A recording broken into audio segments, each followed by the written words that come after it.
आप सभी भाई बहनों का आज की आध्यात्मिक चर्चा में बहुत बहुत स्वागत है। आज की चर्चा का विषय है जीवन की एक सच्चाई। उसके आगे हमने लिखा है मृत्यु। अक्सर मैंने मृत्यु पे बहुत सी चर्चाएं की हैं। देखिए, हमारी जितनी भी चर्चाएं होती हैं उनका मूल केंद्र तो भगवान, आत्मा और प्रकृति। प्रकृति यानी प्रकृति के तीन गुण, तमोगुण, रजोगुण और सतोगुण। इसी गुणों से संबंधित आपके हमारे जो तीन शरीर हैं, स्थूल शरीर, सूक्ष्म शरीर और कारण शरीर। ये जो मृत्यु शब्द है ये स्थूल शरीर से संबंध रखता है। ये कोई एक विचित्र घटना नहीं है, कोई मैं नई चर्चा नहीं करने जा रहा, क्योंकि अक्सर मनुष्य ज्ञान पूर्वक तथ्यों को समझता नहीं है। जब तक मनुष्य ज्ञान पूर्वक परमात्मा से जुड़ता नहीं है, प्रकृति का जो ज्ञान विज्ञान है उसको भली भांति समझता नहीं है, तब तक उसके जीवन में कोई आध्यात्मिक उन्नति नहीं होती। देखिए, मनुष्य जीवन आपको और हमें मिला है केवल आध्यात्मिक उन्नति करने के लिए, अपनी अज्ञानता मिटाने के लिए। भले ही हम सभी भाई बहनों की आत्माएं चेतन कही गई हैं, ज्ञानवान कही गई, लेकिन अनादिकाल से प्रकृति के विषय भोगों में जब हम आवश्यकता से अधिक लिप्त हो जाते हैं, तो फिर ये विषय भोगों का कहो, जब प्रकृति के गुणों का एक आवरण आपकी हमारी आत्मा को बांध लेता है, हमारी आत्मा के ज्ञान को आवृत कर देता है, ढक देता है, जिसके फलस्वरूप हमारी शुद्ध आत्मा में अधिक अनुपात में अशुद्धि आ जाती है। देखिए, ये अशुद्धि अगर 80% आ गई है तो फिर हमारी सम्मुखता सदा ही प्रकृति के पदार्थों को पाने की ही होती है, प्रकृति के सम्मुख ही बनी रहती है और परमात्मा के सम्मुख हो नहीं पाती, क्योंकि शुद्ध आत्मा केवल 20% है। और जब तक ये आत्मा शुद्ध रूप से 50% से अधिक नहीं हो जाती, यानी कि ये आवरण 50% से कम हो जाता है, तो फिर आत्मा परमात्मा की ओर सहज ही आकर्षित होती है। देखिए, जैसे लोहे और चुंबक का जो एक आकर्षण होता है ना, वो आपस में अपने आप ही आकर्षित हो जाते हैं, चिपक जाते हैं। इसी तरह आत्मा का स्वभाव है कि वो परमात्मा की ही सम्मुखता चाहती है, परमात्मा के ही आनंद में विचरण करना चाहती है, क्योंकि आत्मा चेतन तत्व है और परमात्मा परम चेतन तत्व है। क्योंकि आत्मा तो अनंत है, मैं भी आत्मा हूँ, आप भी आत्मा हूँ, ये पेड़ पौधे में भी आत्मा है, ये पक्षियों में भी आत्मा है, पशुओं में भी आत्मा है। देखिए, ये जो 84 लाख प्रकार की जोनियां है ना, ये तो 84 लाख प्रकार के स्थूल शरीर हैं। इन सब में एक एक आत्मा रहती है और आत्मा चेतन तत्व है और परमात्मा परम चेतन तत्व है। जबकि प्रकृति के ये जो तीन गुण है, तमोगुण, रजोगुण, सतोगुण, इनको जड़ कहा जाता है। इन जड़ तत्वों में जो एक चेतनता आती है, क्रियाशीलता आती है, वो परमात्मा की ब्रह्म शक्ति द्वारा आती है। और जैसे ही इन गुणों में क्रियाएं आती हैं, चेतनता आ जाती है, जब गतिशीलता आ जाती है, तो गुण अपने स्वभाव के अनुसार कार्य करते हैं। देखिए, ये तीन जो गुण है ना, इनका अलग अलग स्वभाव है। जैसे तमोगुण को पदार्थों से जोड़ा जाता है, इसी तरह रजोगुण को क्रियाओं से जोड़ा जाता है और सतोगुण को प्रकाश से जोड़ा जाता है, ज्ञान से जोड़ा जाता है। देखिए, ये तीनों ही गुण आवश्यक हैं। ऐसा नहीं है कि तमोगुण की जरूरत नहीं। ये प्रकृति में अनादिकाल से ये इसी क्रम में ही चल रही हैं। यानी कि ये जो तीन गुणों का जो एक प्रवाह चलता है, ये अनादिकाल से चल रहा है। शास्त्रों में तो यह तक कहा गया कि आत्मा, परमात्मा और ये प्रकृति के जो तीन गुण है, ये तीनों तत्व एक नित्य तत्व है। किसी ने किसी को बनाया नहीं, यानी कि आत्मा को भी किसी ने नहीं बनाया और प्रकृति के तीन गुणों को भी किसी ने नहीं बनाया। इनको नित्य तत्व कहा जाता है, लेकिन इनका एक संबंध है। संबंध क्या है? देखिए, इन जड़ पदार्थों से जो 23 तत्वों में विस्तार होता है, जिसमें ये युगों का परिवर्तन होता है। आरंभ में देखिए सतयुग होता है, फिर त्रेता युग आता है, फिर द्वापर युग आता है, फिर कल युग आता है। ये जो युगों में परिवर्तन आता है ये भी एक काल चक्र का ही हिस्सा है। देखिए ये जो गुणों का जो एक अनुपात रहता है ना, क्योंकि सतयुग में सतोगुण का अधिक अनुपात होता है, इसी तरह ये अनुपात जब घटना शुरू हो जाता है, यानी कि जब आपके हमारे जीवन में धर्म का एक ह्रास होने लगता है, तो फिर ये युगों में परिवर्तन होने लगता है। कहा जाता है कि सतयुग में धर्म 100% रहता है, फिर जैसे जैसे इसमें ह्रास हो जाता है, शास्त्रों में ऐसे कथन आते हैं कि त्रेता युग का आरंभ होता है जब तकरीबन 25% धर्म का ह्रास हो जाता है, फिर त्रेता युग आ जाता है, फिर 25% और ह्रास हो जाता है, तो फिर ये द्वापर युग आ जाता है, फिर द्वापर युग में भी और ह्रास हो जाता है, तो कल युग आ जाता है। जिस युग में आप और हम भाई बहन रह रहे हैं ये कल युग चल रहा है। इन सभी युगों की आयु होती है। हालांकि आज हमारी कोई चर्चा नहीं है। देखिए हमारी चर्चा क्या है कि ये जो मृत्यु है जीवन की ये एक सच्चाई है। इस सच्चाई को हम जितना ज्ञान पूर्वक समझ लेते हैं, देखिए भय पूर्वक नहीं, अक्सर मनुष्य मौत से भयभीत रहता है क्योंकि वो उसको ज्ञान पूर्वक समझता नहीं।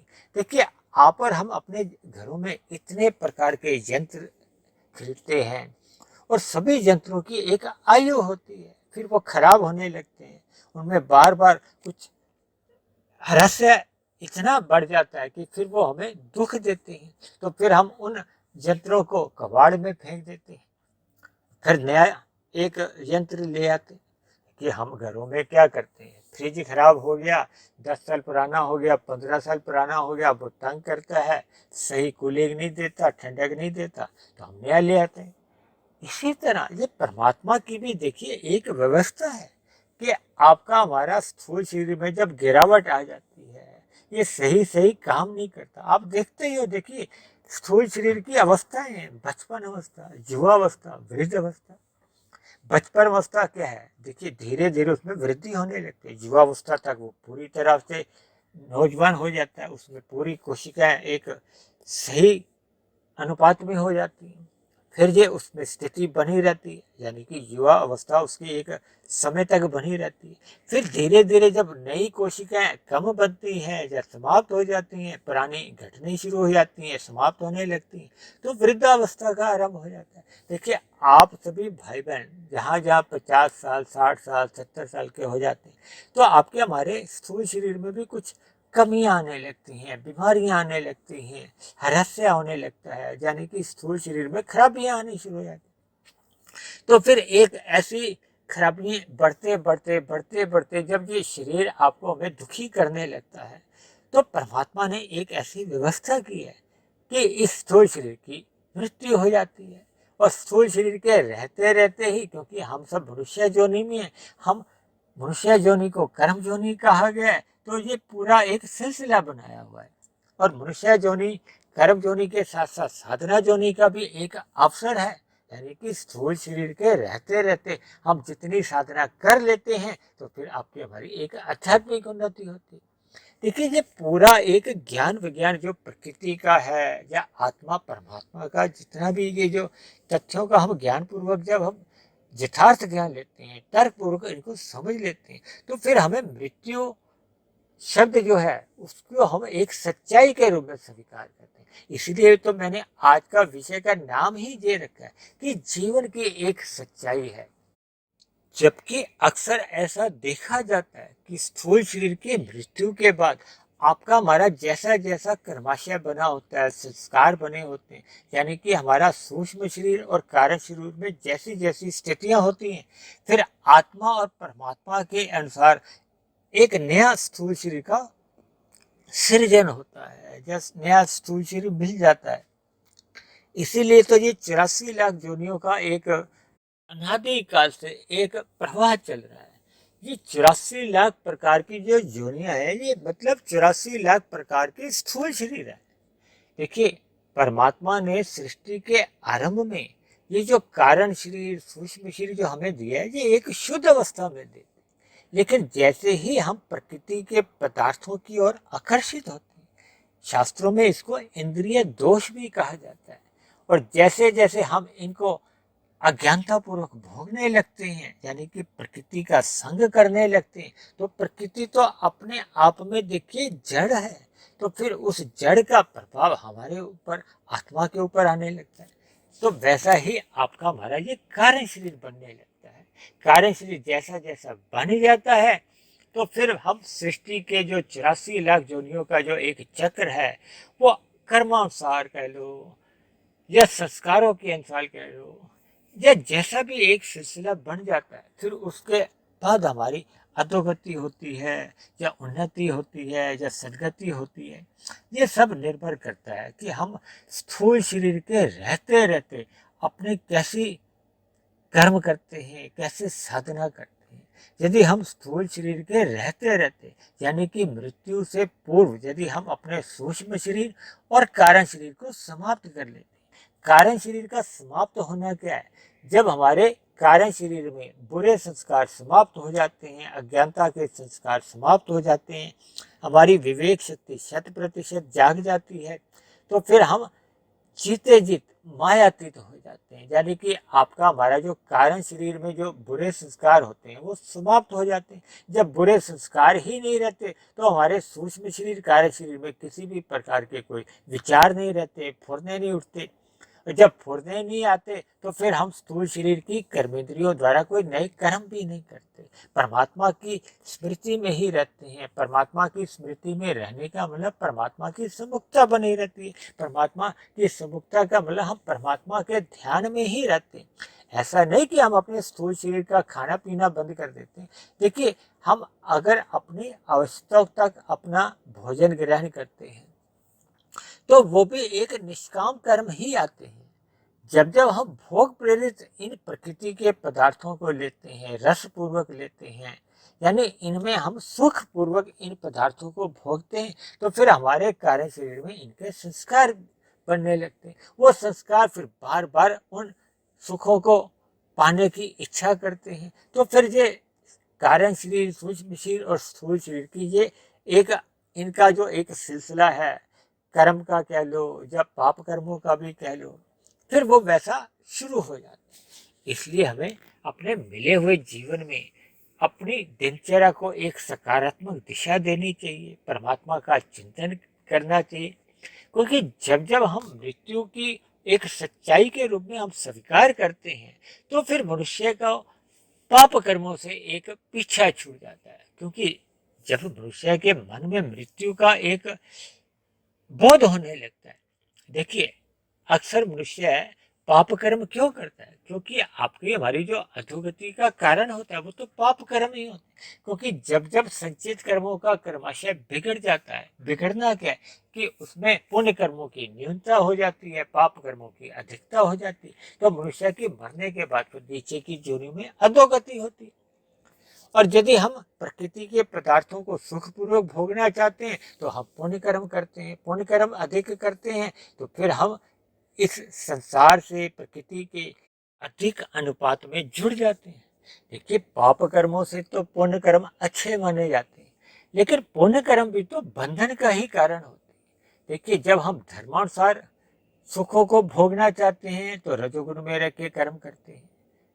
और कभी कभी हम परोपकार के जो कार्य करते हैं, उसके पीछे भी जो हमारा लक्ष्य अगर प्रकृति के पदार्थों के सुखों को ही भोगना है, तो वो भी कोई आध्यात्मिक उन्नति की हमारा रास्ता नहीं बनाते। क्योंकि आध्यात्मिक उन्नति तो उसी क्षण आरंभ होती है जब हम निष्काम भाव से कर्म करते हैं, यानी कि प्रकृति के पदार्थों का हमें सुख लेने की इच्छा ही नहीं रहती। मैंने कहा ना, हमारे स्थूल शरीर की देखिए आवश्यकताएं तो सदा ही बनी रहती है, लेकिन जब जब हम अपने भोग की इच्छाएं पा लेते हैं, भोग के हैं, गंध, रस, रूप, स्पर्श और शब्द, जब हम इन भोग्य विषयों में लिप्त होने लगते हैं, इसी के लिए ही परोपकार के कार्य करते हैं, पुण्य काम करते हैं या रजोगुण में रहते हुए कर्म करते हैं। और जब हम अधिक लिप्त हो जाते हैं इन भोग विषयों में, तो मनुष्य अज्ञानतावश फिर पाप कर्म करने लगता है। और पाप कर्म कब करता है? जब उसको मृत्यु का भय नहीं रहता।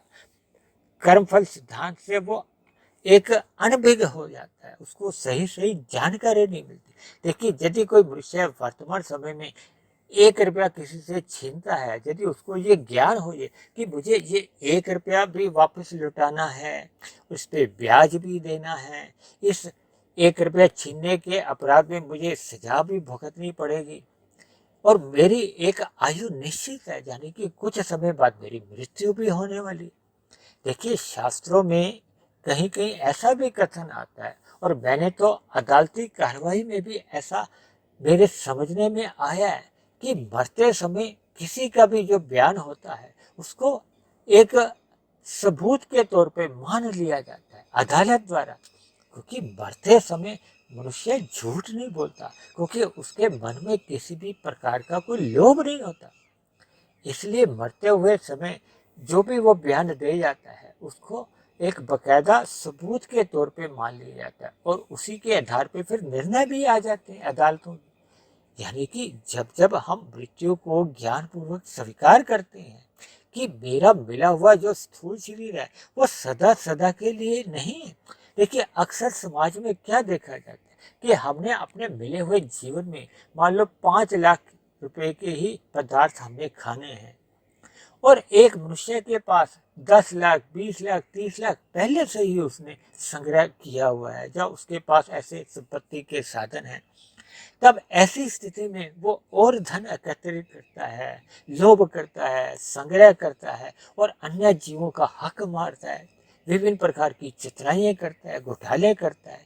यानी कि जिन पदार्थों को उसने अपने मिले हुए जीवन में भोगना भी नहीं है और उन्हीं पदार्थों के लिए वो देखिए धर्मानुसार कर्म करता है। यहाँ तक तो बात चलो समझ में आ जाती है, लेकिन जब जब वो पाप कर्म करता है, अन्य जीवों के साथ विभिन्न प्रकार की चतुराइयाँ करता है और उन पदार्थों को उसने भोगना भी नहीं, यानी कि उसको मृत्यु का कोई आभास नहीं होता।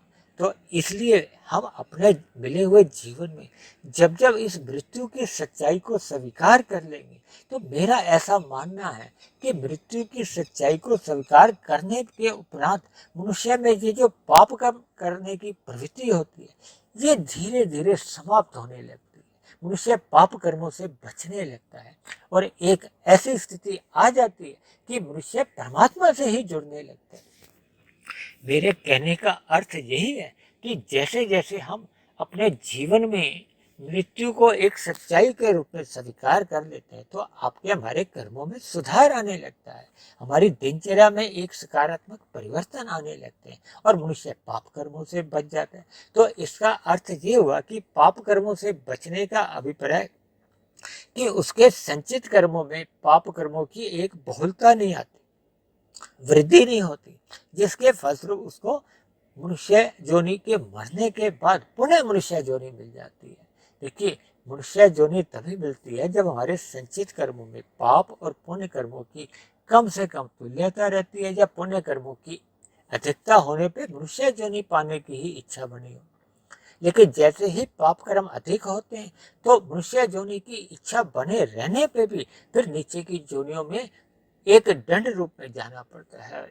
यानी नीचे की योनियों में जो एक पाप कर्मों का जो एक अतिरिक्त अनुपात होता है उसको जैसे जैसे भोग लिया जाता है, यानी कि जैसे ही उन पाप कर्मों का दुख रूपी फल भोगते भोगते पाप कर्म घट घट के वो पुण्य कर्मों की तुल्यता में आ जाते हैं, तो फिर पुनः मनुष्य जोनि की प्राप्ति मिल जाती है। और मनुष्य जोनि की प्राप्ति होना अपने आप में बहुत ही बड़ा परमात्मा का एक उपहार है, एक अवसर है कि हम अपने कर्मों में सुधार लाएं, हम निष्काम भाव से कर्म करने लगे, हमारी साधना आरंभ हो जाए, हम कर्म योग में स्थित हो जाए, फिर ज्ञान योग में स्थित हो जाए और आपके हमारे जीवन में एक भक्ति योग आरंभ हो जाए।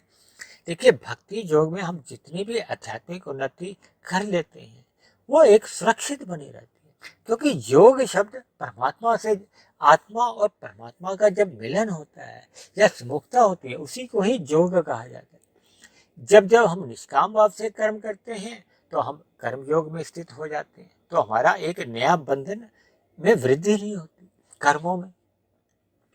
और जब जब हम ज्ञान योग में स्थित हो जाते हैं तो फिर हमें परमात्मा का ज्ञान विज्ञान समझ में आ जाता है। और जब ज्ञान विज्ञान या सच्चाई समझ में आ जाती है तो फिर परमात्मा से प्रीति सहज ही होने लगती है। इसीलिए मैंने आज का जो वीडियो बनाया है, जीवन की एक सच्चाई मृत्यु को हमें स्वीकार करना चाहिए, ताकि आपके हमारे जीवन में एक किसी भी प्रकार से बिगाड़ नहीं आए, पाप कर्म नहीं हो। हम जीवन की सच्चाइयों को समझकर केवल परमात्मा से जुड़ें, हम मनुष्य योनि के महत्व को समझें, परमात्मा से जुड़ें, ताकि हमारी एक आध्यात्मिक उन्नति हो। क्योंकि मनुष्य जीवन में हम और आप जितनी भी आध्यात्मिक उन्नति कर लेते हैं वो हमारी मरने के बाद भी सुरक्षित बनी रहती है। उदाहरण के लिए यदि हमने वर्तमान मनुष्य जीवन में 32% की आध्यात्मिक उन्नति कर ली है तो अगले मनुष्य जीवन में हमें फिर आगे 33% से आगे की आध्यात्मिक उन्नति करनी होती है। यानी की गई 32% की आध्यात्मिक उन्नति बेकार नहीं जाती, वो सुरक्षित बनी रहती है। जैसे बैंक में आपके हमारे नाम की एफडी रहती है, वो हमें ही मिलती है। इसलिए मिले हुए जीवन को एक ऊंचाइयों की ओर ले जाने के लिए जीवन की सच्चाइयों को स्वीकार कीजिए, अपने जीवन में एक सकारात्मक परिवर्तन लाएं, परमात्मा से जुड़ें, ताकि आपकी हमारी सबकी आध्यात्मिक उन्नति एक सहज ही होती है और आप सभी भाई बहनों का जीवन एक सुखमय हो, आनंदमय हो और परमात्मा से आपकी हमारी प्रीति बनी रहे। तो इन्हीं शब्दों के साथ आज की चर्चा को अब हम यहीं विश्राम देते हैं। आज की चर्चा से संबंधित आप किसी भाई बहन का कोई प्रश्न हो, कोई मेरी कही गई बात आपको समझ में नहीं आई हो, यानी आपकी किसी प्रकार का कोई मतभेद हो, आपत्ति हो, शिकायत हो, इन सभी बातों को आप नीचे दिए गए कमेंट्स बॉक्स पर जाकर लिख सकते हैं। और यदि परमात्मा की प्रेरणा से ये प्रतिदिन जो एक वीडियो बनती है ये आपके जीवन में आध्यात्मिक उन्नति लाने में सहायक बन रही हो, आपकी दिनचर्या में सकारात्मक परिवर्तन आने लगा हो और सबसे बड़ी बात कि परमात्मा में आपकी प्रीति जग गई हो, आपके अंधविश्वास दूर होने लगे हो, तो मेरी आप सभी भाई बहनों से विनती है कि आप मेरे इस आध्यात्मिक ज्ञानात्मक चैनल सुधीर भाटिया फकीर को आप अवश्य ही सब्सक्राइब करें व अन्य जिज्ञासु भाई बहनों को इस आध्यात्मिक ज्ञानात्मक चैनल से जोड़ने का प्रयास करें, ताकि समाज में एक सतोगुणी वातावरण बने, हम सभी भाई बहनों का जीवन सुखमय बीते और हम सभी भाई बहन परमात्मा से सहज ही एक प्रीति हो, सहज ही परमात्मा से हमारी सम्मुखता बनी रहे। तो चर्चा को अब हम यही विश्राम देते हैं, कल फिर मिलते हैं एक नए विषय को लेकर, एक नए संदेश के साथ। तब तक आप सभी भाई बहनों का बहुत बहुत धन्यवाद।